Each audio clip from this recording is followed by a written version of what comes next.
A los gobiernos les encanta decirte que trabajan por tu libertad financiera. Hablan de estabilidad, crecimiento y oportunidades. Pero si miras detenidamente la historia, verás algo mucho más oscuro. Los gobiernos siempre han utilizado trucos financieros ocultos para mantener a la gente común en la ruina, mientras consolidaban la riqueza y el poder para sí mismos. Y lo más impactante es que estos trucos no son nuevos. Se han reciclado durante siglos, envueltos en diferentes envoltorios, vendidos con nuevos nombres, pero siempre con el mismo propósito: transferir la riqueza hacia arriba y mantener a la mayoría dependiente. Empecemos por el truco más antiguo y sencillo de todos: la inflación. Cuando un gobierno gasta más de lo que puede recaudar a través de los impuestos, tiene dos opciones.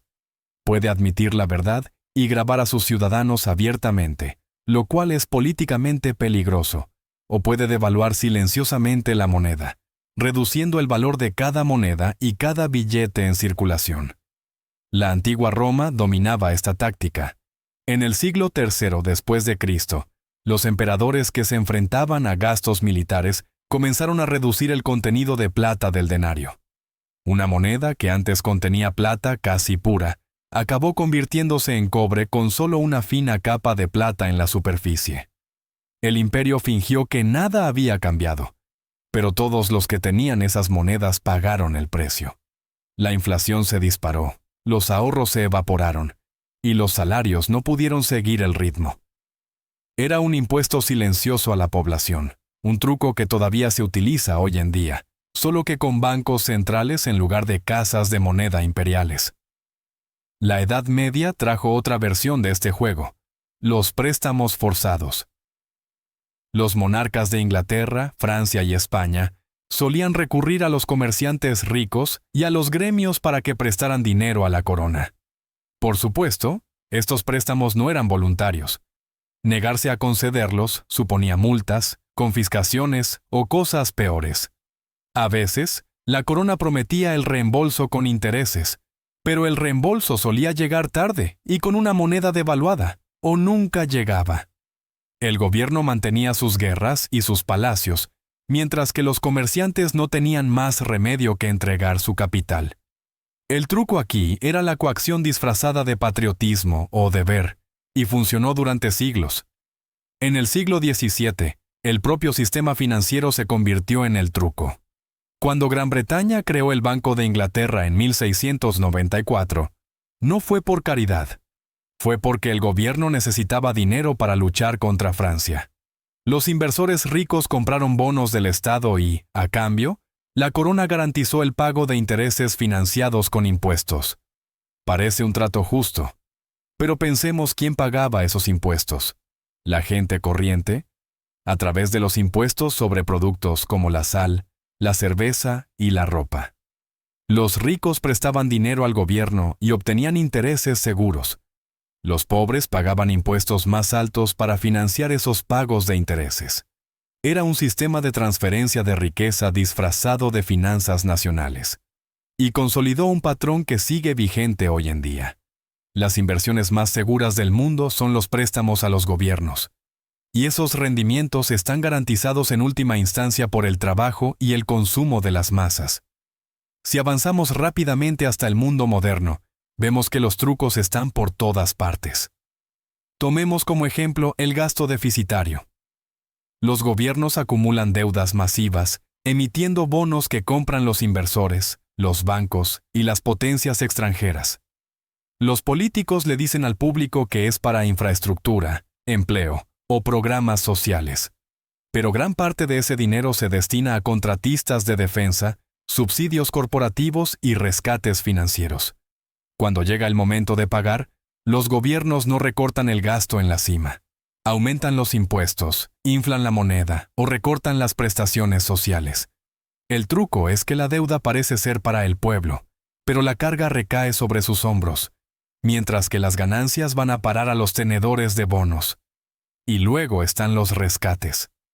Durante la crisis financiera de 2008, los bancos hicieron apuestas temerarias, agruparon hipotecas tóxicas en valores y casi colapsaron la economía mundial. ¿Quién pagó por ello? Los contribuyentes comunes y corrientes, a través de rescates gubernamentales masivos. ¿Quién se benefició después? Los mismos bancos, que salieron más grandes y más concentrados que antes. El truco era sencillo. Se privatizaron las ganancias, se socializaron las pérdidas y se le dijo al público que era necesario para salvar el sistema.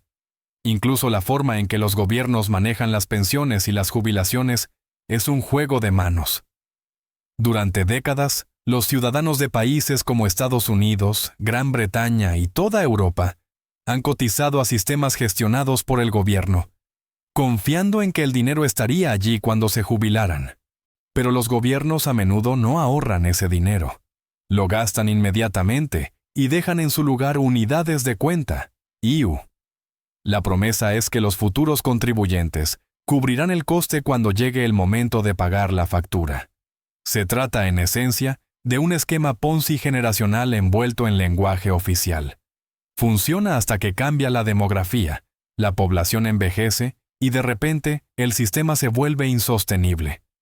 Entonces el gobierno lo reforma, normalmente reduciendo las prestaciones, aumentando la edad de jubilación o inflando el valor de los pagos. Fíjese en el patrón. En cada etapa, el truco se basa en la percepción. Se le dice al público que la inflación es crecimiento, que los préstamos forzados son un deber, que la deuda nacional es inversión, que los rescates son estabilidad y que los recortes de las pensiones son reformas. El lenguaje enmascara la realidad. Una transferencia de riqueza de muchos a pocos, de abajo hacia arriba. Y la historia demuestra que este truco ha funcionado durante siglos, porque la mayoría de la gente no estudia historia económica, no entiende los sistemas financieros y no ve la trampa hasta que es demasiado tarde. En las últimas décadas, los trucos se han vuelto más sofisticados. Consideremos la flexibilización cuantitativa, un término que la mayoría de la gente ni siquiera había oído antes de la crisis financiera de 2008. Los bancos centrales pronto crearon billones de dólares de la nada, comprando bonos del Estado y valores respaldados por hipotecas para estabilizar los mercados. Los políticos y los banqueros aseguraron al público que era necesario para evitar el colapso. Y funcionó para el sistema financiero. Los precios de los activos se dispararon. Las acciones, los bienes inmuebles y los bonos se revalorizaron. Pero, ¿quién es el propietario de la mayor parte de esos activos? Los ricos. Para el hogar medio sin grandes inversiones, los beneficios fueron mínimos, mientras que las desventajas se tradujeron en mercados distorsionados y un aumento del coste de la vida. El truco aquí fue que la creación de dinero salvó el sistema para los que están en la cima, mientras que alimentó la inflación y la desigualdad para todos los demás. Otro truco moderno es la fiscalidad encubierta. En lugar de aumentar directamente los impuestos sobre la renta, los gobiernos graban discretamente a través de mecanismos como los impuestos sobre las ventas, los impuestos sobre los combustibles y, sobre todo, la inflación. Cuando los precios suben más rápido que los salarios, la diferencia es, en realidad, un impuesto oculto sobre el ahorro y el poder adquisitivo. A los gobiernos les encanta la inflación porque reduce el valor real de sus deudas, pero para los ciudadanos, erosiona la libertad financiera. Puede que te sientas más rico porque tu salario es más alto en términos nominales, pero si tus gastos superan tus ingresos, en realidad estás perdiendo riqueza. No se trata de un fallo del sistema, es el sistema. La inflación no es simplemente un accidente de la economía. Es uno de los trucos más habituales que utilizan los gobiernos para trasladar la carga de su gasto a los ciudadanos, sin admitirlo nunca. Luego está la captura regulatoria. En apariencia, las regulaciones tienen por objeto proteger al público. Normas financieras, normas de seguridad, protección de los consumidores. Pero una y otra vez, la historia nos muestra que las industrias poderosas influyen en los reguladores que deben supervisarlas. Los ferrocarriles en el siglo XIX, las compañías petroleras en el siglo XX y la tecnología y las finanzas en la actualidad han moldeado las normas a su favor. Esta es la misma dinámica que los Peaky Blinders aprendieron en miniatura en las calles de Birmingham. Es mejor tener al árbitro de tu lado que luchar contra el juego. Los gobiernos utilizan la regulación como una herramienta para aparentar protección, pero, entre bastidores, las grandes empresas crean lagunas jurídicas que mantienen a raya a la competencia y garantizan el flujo de beneficios. El público ve protección. Los iniciados ven beneficios. La financiación de la guerra es otro viejo truco con ropaje nuevo. Durante la Primera y la Segunda Guerra Mundial, los gobiernos emitieron cantidades masivas de bonos, diciendo a los ciudadanos que era su deber patriótico comprarlos. La gente pensaba que estaba apoyando a su nación, y así era. Pero estos bonos también se convirtieron en inversiones lucrativas y sin riesgo para los ricos, garantizadas por los impuestos futuros. En el siglo XXI, el patrón sigue siendo el mismo. Los billones gastados en las guerras de Irak y Afganistán se financiaron mediante deuda que benefició a los contratistas de defensa, los bancos y los tenedores de bonos, mientras que los contribuyentes comunes y corrientes asumieron la factura. El truco consiste en que las guerras siempre se presentan como emergencias temporales. Sin embargo, las cargas financieras duran generaciones, mucho después de que los soldados hayan regresado a casa. Los gobiernos también utilizan la complejidad como arma financiera.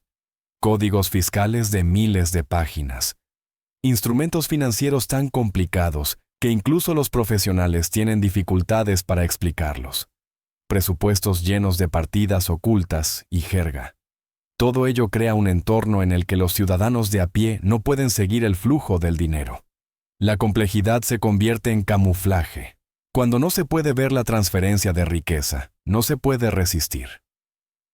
En la antigua Roma, las monedas devaluadas eran una señal física del truco.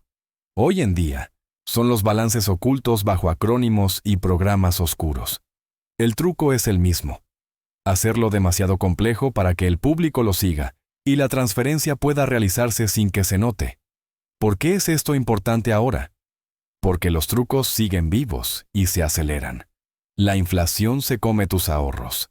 La deuda crece cada año. Los rescates siguen siendo la respuesta refleja cada vez que los mercados se tambalean. Los bancos centrales siguen manipulando la oferta monetaria. Mientras los gobiernos transfieren los costes al público de forma tan indirecta, la mayoría de la gente nunca ata los cabos. El resultado es un sistema diseñado para que trabajes más duro, por menos riqueza real, mientras que la élite financiera se hace más fuerte. La lección de la historia no es solo que estos trucos existen, sino que siempre vuelven. Cuando Roma devaluó sus monedas, los ciudadanos sufrieron. Cuando los monarcas impusieron préstamos, los comerciantes perdieron fortunas. Cuando los estados modernos inflan y piden préstamos, los hogares soportan la carga. Diferentes épocas, mismo mecanismo. Y aquí está la cruda realidad. La mayoría de la gente nunca escapará a estos trucos, porque ni siquiera se da cuenta de que los están utilizando. Consideran la inflación como algo natural, los impuestos como algo inevitable y los rescates como actos de misericordia. Creen en los mensajes del gobierno en lugar de estudiar la historia económica. Y esa ignorancia es el truco más poderoso de todos. Cuando la gente olvida el pasado, no puede reconocer su repetición. Por eso los gobiernos y las élites prefieren un público sin formación en finanzas. La educación financiera es resistencia. La historia económica es un arma. Si conoces los trucos, es más difícil manipularte. Entonces, ¿qué debes aprender? Primero, mira siempre más allá de los titulares. Cuando los gobiernos anuncien estímulos, pregunta quién se beneficia primero. Cuando aumente la inflación, recuerda que no es solo mala suerte, es política. Cuando aparezcan regulaciones, pregunta quién las redactó y quién se beneficia. Segundo, construye riqueza real fuera de las trampas. Activos que puedan mantener su valor incluso cuando la moneda no lo haga. En tercer lugar, nunca des por sentado que el sistema te beneficia solo porque así lo diga. Los sistemas existen para protegerse a sí mismos, no a ti. La historia no se repite, pero si no la entiendes, te aplastará de todos modos. Los trucos financieros que mantuvieron a los ciudadanos romanos en la ruina son los mismos que hoy en día vacían tu cuenta bancaria, solo que revestidos de un lenguaje moderno. La única diferencia es si los reconoces a tiempo. Si esto te ha dado una nueva perspectiva, suscríbete. La historia tiene las respuestas.